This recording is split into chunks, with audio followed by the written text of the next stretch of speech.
قبل اي شيء احب اعرفك ان الفيلم ده جامد جدا، مستوحى من قصه حقيقيه حصلت بالفعل، فيا ريت ما ننساش نصلي على النبي وندعي ربنا ينصر اهل غزه. بيبدا الفيلم ببنت اسمها ناتاشا، مامتها كانت بتصحيها وبتقول لها يلا يا حبيبتي اتاخرتي على المدرسه، وناتاشا كانت متضايقه جدا لان والدتها كانت عايزه تلبسها الفستان، وقالت لها ناتاشا الفستان بيخليني تخينه حبتين. وكان ابوها وامها منفصلين، والام كانت بتقسيها على ابوها اللي بتحبه جدا. اتضايقت ناتاشا وخدت اللانش بوكس ومشيت في طريقها للمدرسه، وهي ماشيه شافت اطفال بيلعبوا مع بعض، وحاست قد ايه انها محرومه جدا من الرابط الاسري اللي من حق اي طفل يحس بيه. وفجاه ظهر راجل غريب خرج من عربيه خطفها وفضلت تصرخ وشالها وحطها في العربيه ومشي بيها. ساعتها في بنت كانت واقفه شافت الحادثه وكانت واقفه باستغراب، والخاطف دخل ناتاشا بيته ونزلها في غرفه تحت الارض قافل على بابها بخزنه يستحيل حد يعرف بوجودها غيره. والاصعب ان الغرفه فوقها غرفه ومقفله بطريقه سجن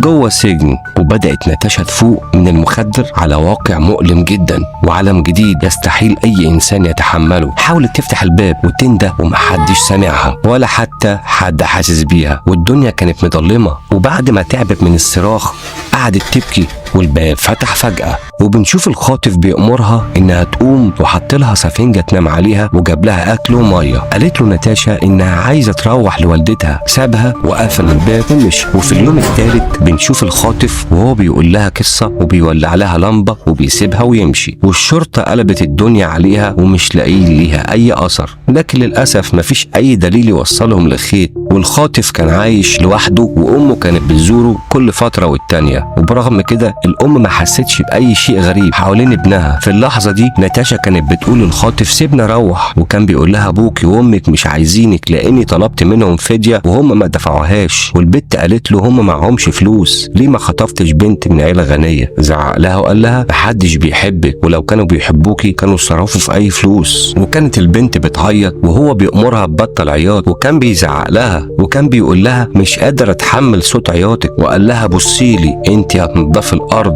والفوضى اللي انت عملتيها دي، وسحب الباب ومشي. والبنت بقت بتنظف الارض وهي بتعيط. ساعتها الشرطه جت وسالت الخاطف عن العربيه وطلبوا منه يلقوا نظره عليها، وقال لهم الخاطف اكيد انتم بتدوروا على البنت المخطوفه. الضابط قال له انت تعرف عن الموضوع ده ايه؟ قال له الخاطف انا شفت الموضوع ده في التلفزيون وعرفت انكم بتدوروا على عربيه بيضه فتاكدت انكم هتزوروني. الضابط قال له انت كنت فين في يوم 2 مارس اللي فات؟ قال لهم كنت في بيتي، وصوروا العربيه وسابوه ومشيوا. والبنت كانت قاعده تفتكر كل لحظه جميله مع ابوها لما جاب لها هديه عيد ميلادها، وقد ايه كانت ساعتها فرحانه ومبسوطه. وافتكرت لما كانت بتتصور بلبس البنات الكبار وبتحط ميك اب كمان. وبقت ناتاشا محبوسه جوه ذكرياتها ونامت من كتر العياط. وفي الصبح فتح الخاطف الباب عليها وقالت له ناتاشا انا هفضل هنا لغايه امتى؟ قال لها لما يدفع اهلك. قالت له طيب انا عايزه ساعه، انا مش عارفه الوقت ايه. قال لها لو بقيتي مطيعه هجيب لك الساعه. وركب في الغرفه جهاز انتركوم علشان يسمعها من فوق ويتكلم معاها. وبعد 6 شهور ناتاشا بقت حاسه بالوحده جدا اكتر واكتر، واشتاقت لمدرستها واصحابها. علشان كده حاطت الملابس على الكرسي على شكل اطفال، وبقت هي الميس بتاعتهم وبتتكلم معاهم. والبنت جابت معجون الاسنان وحطته على ايديها. قالت للخاطف انها اتعورت ومحتاجه تروح للدكتور، لكن الخاطف فهم على طول انها بتمثل عليه ومسكها من ايديها وفتح لها الباب وقال لها انت لو خرجتي من الغرفه الاولى بصي كمان في غرفتين. وحاولت تهرب لكن مسكها ورجعها، وساعتها حرمها من الاكل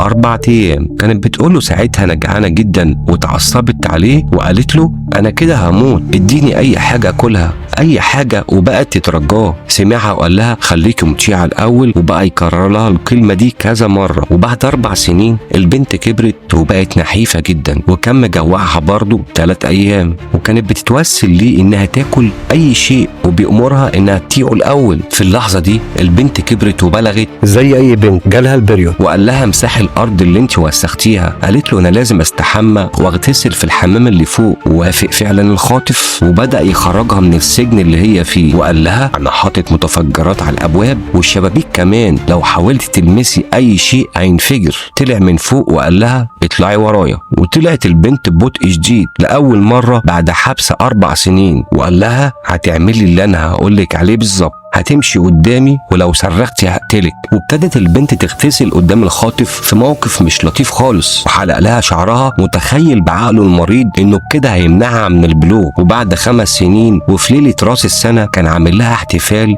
وجايب لها ووكمان هديه وشويه كتب.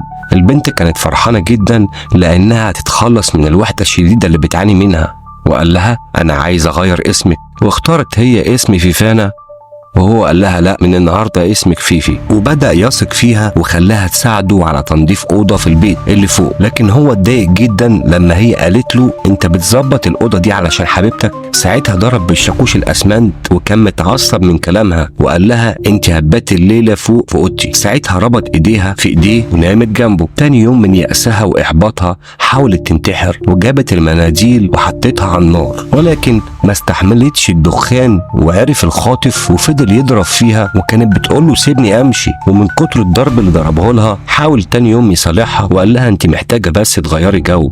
وخدها على مكان التزحلق على الجليد وقال لها لو حاولتي تهربي انا معايا مسدس هقتلك وهقتل اي حد هتستنجدي بيه. لكن هي كانت مطيعه لغايه ما قالت له عايزه اروح للحمام. وفي دورة الميه قابلت واحده وقالت لها ان اسمها ناتاشا وانها البنت المخطوفه من سنين وبيدوروا عليها. لكن الصدمه ان البنت كانت روسيه وما تعرفش تتكلم لغتها، لكن الروسيه وهي خارجه قالت لصاحبتها اسم ناتاشا. ولما سمع الخاطف اسم ناتاشا اتجن وفضل يضرب فيها ونزلها للسجن تاني. دي حتى كل ضربة ضربتها كانت بتكتبها في ورق وبتحتفظ بيها. وفي سنة 18 عمل لها عيد ميلاد متخيل انها خلاص رضيت بالامر الواقع وتخلت عن فكرة الهروب. وتاني يوم الصبح كانت بتنظف العربية لمحت ناتاشا الباب مفتوح، وفي اللحظة دي جاله تليفون، وعشان صوت شفاط التراب عالي جدا سابها ودخل جوه. اتسحبت ناتاشا وخرجت من الباب بهدوء وفضلت تجري وتجري لغاية ما وصلت لبيت فيه ست عجوزة وقالت لها لو سمحتي اتصلي بالشرطة